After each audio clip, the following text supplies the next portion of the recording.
Hello friends, আমার নতুন একটি ভিডিওতে জানাই তোমাদেরকে সবাইকে স্বাগত। আজ তোমরা দেখতে পাচ্ছ একটি বোগেনভিলিয়ার ভ্যারাইটি। আজ কথা বলবো বোগেনভিলিয়া নিয়ে। এই ভ্যারাইটিটি ভীষণই সুন্দর, আমার ভীষণই পছন্দের একটি ভ্যারাইটি।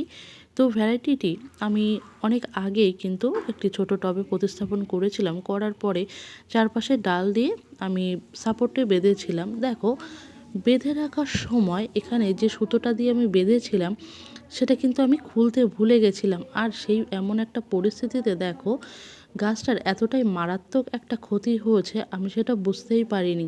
কিছুদিন আগে যখন বৃষ্টির সময় আমি কিন্তু গাছটাকে এই লাঠিটির সাহায্যে সাপোর্ট দিয়ে বেঁধে রেখেছিলাম।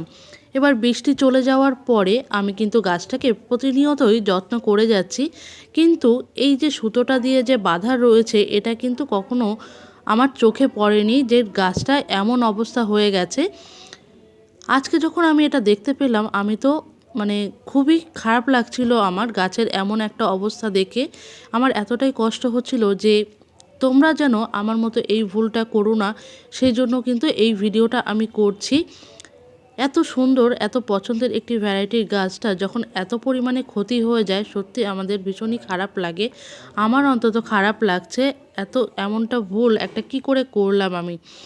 তো আমার এই ভ্যারাইটিটি অত্যন্ত প্রিয় আমার একটি ভ্যারাইটি। দেখো, আমি কিন্তু গাছটাকে খুব যত্ন করে রেখেছি, কিন্তু গাছের এই পরিমাণ ক্ষতিটা আমি কখনো চাইনি।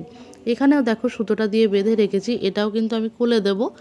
বোগেনভিলিয়ার ক্ষেত্রে বিশেষ করে সাপোর্টটা কিন্তু ভীষণই দরকার। আর তোমরা যখনই বোগেনভিলিয়া করবে অবশ্যই সাপোর্ট দেবে, সাপোর্ট ছাড়া কিন্তু সম্ভব নয় গাছ করা। তো এই ভিডিওটি তোমাদের জন্য যদি উপকারী লাগে আমি কিন্তু কৃতজ্ঞ থাকব। আর ভিডিওটি কেমন লাগলো অবশ্যই কমেন্ট করে জানাবে। একটি সমস্যার সমাধান কিভাবে হবে সেই বিষয়ে তোমরা যদি কোনো পরামর্শ আমাকে দিতে পারো, আমি অবশ্যই তোমাদের কাছ থেকে সেই পরামর্শটা চাইছি। তোমরা আমাকে একটু পরামর্শ দিয়ে সাহায্য করো, এমন পরিস্থিতিতে আমি কি এমন করব যার জন্য গাছটা আগের মতো পুনরায় আসতে পারে। ভিডিওটি ভালো লাগলে অবশ্যই তোমরা শেয়ার করে পাশে থেকো। ধন্যবাদ। দেখা হবে অন্য কোনো ভিডিওতে।